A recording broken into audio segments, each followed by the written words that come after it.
So Africa is known as a very, very hot place because it seems like the sun lives here.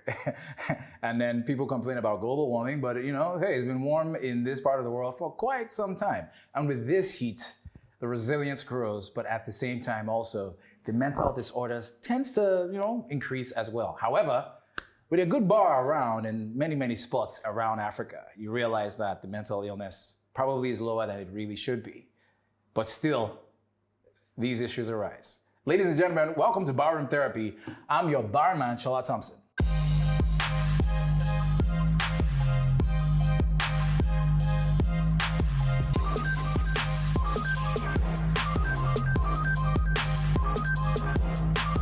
Ladies and gentlemen, at my bar today, we have a very, very, very special guest. Why? Because when it comes to, being on camera, it seems like for a while she's just, been deciding whether or not to just stay in the limelight. But we've been able to get our best guys to search around Nigeria to find her. Yes, it is your Wawa All Right Queen, a blast from the past, but also has been making herself more and more relevant, but strangely, still being kind of incognito. It is your rapper, radio personality, media personality, drum roll please, Kel Ohia in the studio. Woo-hoo, in the bar. I took my own drum roll. I'm fine. I just wanted to say you missed like two veries from that very, very special. Yes, please let me know. What did I? Also, if you're looking for me on a camera, I'm on Instagram. So we know what we're going to get on the show today. It's going to be electric. She missed like at least two she's on occupations. Instagram. Yes, and then recently you started doing, influencing, which is something that we will touch on. Small business owner as well. Yes, a small business owner, Keke Good Eats. All the food is delicious, So we're going to touch on a lot of things. It's going to be very exciting today. So make sure that you stay glued. It's going to be super exciting. So without further ado, let me ask you real quick. Drinks. Just like that. Drinks. Okay. I'm here for the drinky drinks. You've seen episodes. You know how this works. I know, but I thought you were just going to make it different because, Shola, you torment me. My goodness. Yes. I mean, life always brings in opportunities for that to happen. And I'm grateful for it. So, cream liquor, whiskey, vodka. No. Okay, I'm not a vodka person. I'm a brown drinks girl. Whiskey. Okay, awesome. Whiskey, all right, so let's hook it up. Some nice whiskey for the good old lady who knows. I've never seen a bartender like you before. Really? How do you mean? Yeah. The way you move, the way you pour them drinks. Yeah. Oh, you feel like this I'm swag? going to tip you really well. Like this swag? Yeah, that's swag. You deserve some tips. Oh, really? Thank you. Yeah, tip number one. This life is a hustle, so just take it easy. Life is a hustle, so take it easy. Lovely. I love that. So, on that note, we say cheers to a great conversation and more about what Kel is really, truly about. So, Kel, let's get right into it. Into the meat of it. So, first of all, before you say anything, please. I just want to let you know that, like you mentioned earlier on, it's been really, really hot. Yes. And I know why. Yes. Because I'm here. You see, that is one of the reasons why we're not going to hold back. It's going to be full-fledged. What is she? Because the thing is, everybody knows Kel from rapping, and also we know that back in the days, obviously, you were basically the number one female rapper at a time.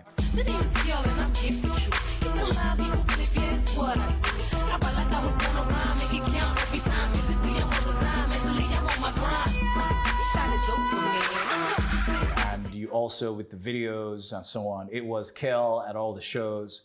To even get her to be at some events, it was hard.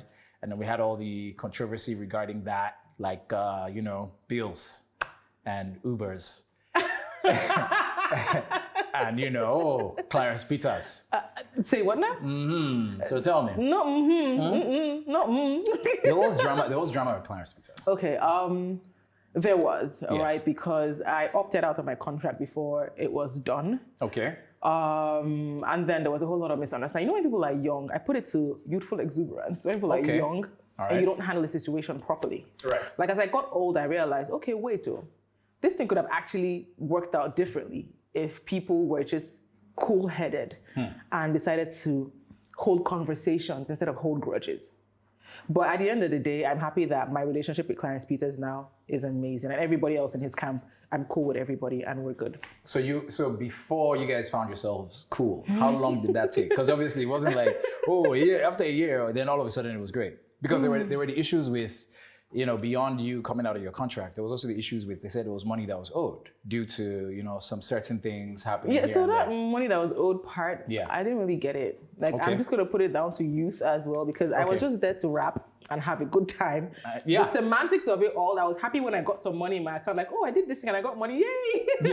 Yeah. But I didn't really focus on that. And I think that's the thing with me generally. Okay. I don't like to focus too much on money, because I feel like when you put money above everything else, especially in relationships, working relationships, except it's a 9-to-5 that you're doing. But if you're building something with other people, right, and you start to focus on the money too much, it tends to affect the relationships if it's not handled properly, right? So all of that money part, I wasn't really, tuned into it. All my own was that I was seeing small money and I was happy. You're blowing. So the record label situation, did they have any issues? Did they make any mistakes? Or, because obviously it can't feel like the entire issue was on your side. Yeah, that's what I said. It was on everybody's side, Okay. Not just on mine or Clarence's, but my management, his people too as well. Okay. I think that everybody was just angry and hot-headed, and everybody was coming with their own certain bias of, oh, this is how artists act. Yeah. When you put them in the limelight, they just want to turn around and talk smack about you and backstab you and not do what they're supposed to do. Yeah. And then people on the artist side are like, oh yes, labels just want to take advantage of the artist, especially if the artist is young. So I think that it was a thing of everybody just coming with their own bias, which is valid because we're all human beings. Every human being on this earth has their own inherent bias to any and everything. Right? Yes. So I think that if all of us had just sat down in a room, we could have squashed it. Unfortunately, that didn't happen. And then did the aftermath of that affect Kel getting back into the music scene? No, not really. Okay. What I discovered was that when I started music, right, everybody was just happy to be in the industry and to be a part of the industry. Yeah. I would do interviews on radio for free. OAPs would come on and happily play my songs. There's a particular OAP, I'm not going to mention the station or who the person is, but the person moved back to Nigeria and was playing my songs, MI, Banky, LD. And at a point in time, my manager had to ask me, do these people, do they know you from anywhere? They don't know me all the love. But they're just happy, to be a part of the movement. But then, I guess after a few years, it turned to how much money can you make as an OAP, we didn't have influencers then, as a TV presenter, as a TV librarian, as a radio librarian. Like, it just turned to how much money can we make from these artists who are, some of them we think they're making money, even though they're not. Some of them we know they're making money. And so you feel like that just obviously affected? Yeah, it did, because I'm not a trust fund kid, I'm not a rich kid. So when I tried to do the music thing on my own, to promote one song, they were calling millions. I said, that's nice, but no thank you, because I'm not going to go and steal or scam or lie for the money, and I can't afford this right now. And that also, and in a way, that was good for me, because that opened me up to other things that I never knew that I could do, that I started doing. Which is great. So did you guys have like a relationship under wraps, which might have affected you and Clarence?